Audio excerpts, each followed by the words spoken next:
তৈরি হচ্ছে এখন হয়তো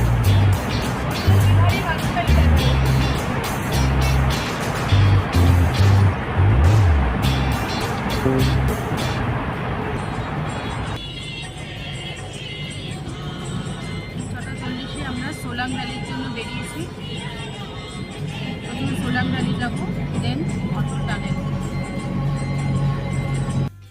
মানালি এসেই প্রথম ডেস্টিনেশন ছিল আমাদের অটল সুড়ঙ্গ, আর যাওয়ার পথে সোলাং ভ্যালি।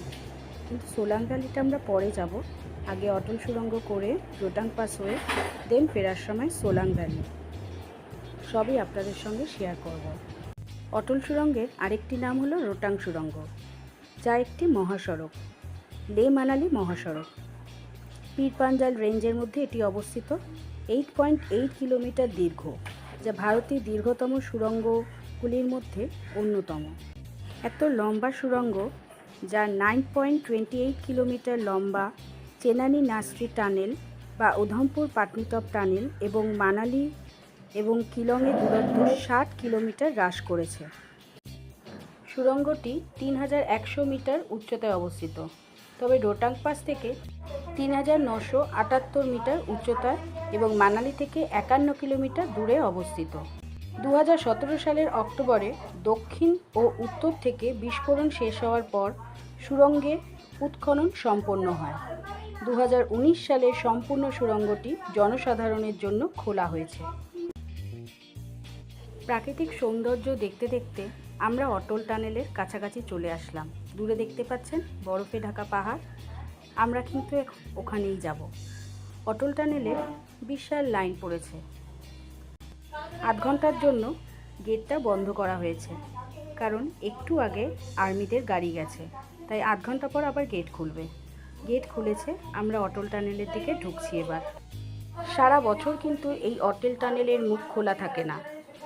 রোটাং পাসটি শীতের মাসগুলিতে ভারী তুষারপাত এবং ধসের কারণে বছরে মাত্র 4 মাসের জন্য সড়কে যান চলাচলের জন্য উন্মুক্ত হয়। সুড়ঙ্গ পথের মাধ্যমে শীতকালের সময় খোলা রাখা হয় এই মহাসড়কটি।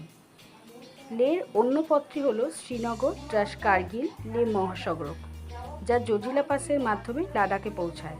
তবে এই পথটি বছরে প্রায় 4 মাস ধরে তুষারের দ্বারা অবরুদ্ধ হয়ে থাকে। এবারে আমরা প্রায় 9 কিলোমিটার দীর্ঘ এই অটল টানেলের মধ্যে ঢুকছি। সময় দেখে নিয়েছি, সবার শেষে আপনাদের সঙ্গে সময়টা শেয়ার করব যে কতক্ষণ সময় লাগলো এই অটল টানেল থেকে বের হতে, যার শেষ শিশুতে। 500 মিটার দূরত্বে এই অটল টানেলের মধ্যে এখানে বিভিন্ন ধরনের ডিজিটাল বোর্ড রয়েছে, যেখানে তার কিলোমিটার শো করছে যে আর কত কিলোমিটার বাকি আছে, আর কতক্ষণ লাগবে, এবং গাড়ির স্পিড লিমিট শো করছে। প্রথমেই বলেছি যে রোটাং পাস যাওয়ার পথে মানালি থেকে 10 কিলোমিটার উত্তরে বা রোটাং পাসের 40 কিলোমিটার আগে এই সুড়ঙ্গ পথটি রয়েছে। সুড়ঙ্গটির ডান দিক থেকে বিয়াস নদী প্রবাহিত হচ্ছে। সুড়ঙ্গটি তৈরি করতে অনেক বাধা বিপত্তি কাটাতে হয়েছে। 2018 সালের সেপ্টেম্বর মাসে হঠাৎ খারাপ আবহাওয়ার কারণে রোটাংলা অবরুদ্ধ হয়ে পড়ে। সেই সময় লাহৌলে আটকে পড়া লোকেদের উদ্ধারের জন্য সুড়ঙ্গটি ব্যবহার করা হয়েছিল। আবার 2018 সালের ডিসেম্বর মাসে ঘোষণা করা হয় 2019 সালের সাধারণ নির্বাচনের আগেই এই সুড়ঙ্গটি উদ্বোধন করা হবে। শীতকালের ভারী তুষারপাতের সময় খনন চালিয়ে যাওয়া সবচেয়ে কঠিন কাজ ছিল।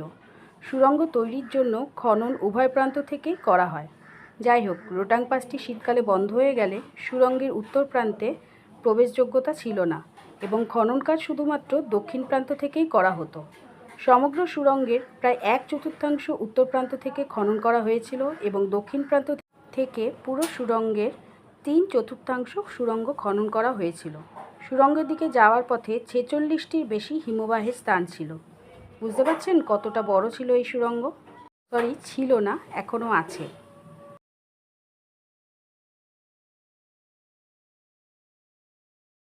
আমরা প্রায় সুড়ঙ্গের এখন শেষ মাথায় চলে এসেছি। দেখতে পাচ্ছি এবার বেরোনের রাস্তা। অসম্ভব সুন্দর লাগলো। বলেছিলাম আপনাদের সঙ্গে সময়টা শেয়ার করব। মোটামুটি সুড়ঙ্গটা ক্রস করতে আমাদের সময় লাগলো 17 মিনিট। পুরো ভিডিওটা আপনাদের সঙ্গে শেয়ার করলাম না, কারণ আপনারা 17 মিনিট ধরে সুড়ঙ্গের মধ্যে চলতে পারবেন না। আপনারা ঘুরে আসুন, আপনাদের ভালো লাগবে। এবার আমরা অটল টানেল থেকে বেরিয়ে চললাম রোটাং পাসের দিকে। ওই যে দূরে বরফ দেখতে পাচ্ছেন, ওখানেই আমরা যাব। এবার আমার সঙ্গে ঘুরতে থাকুন রোটাং পাসে। ভিডিওটা ডেসক্রিপশান বক্সে দেওয়া থাকবে, অবশ্যই দেখবেন। সঙ্গে থাকুন, ভালো ভালো ভিডিও নিয়ে আবার চলে আসব, প্রমিস করছি। নমস্কার।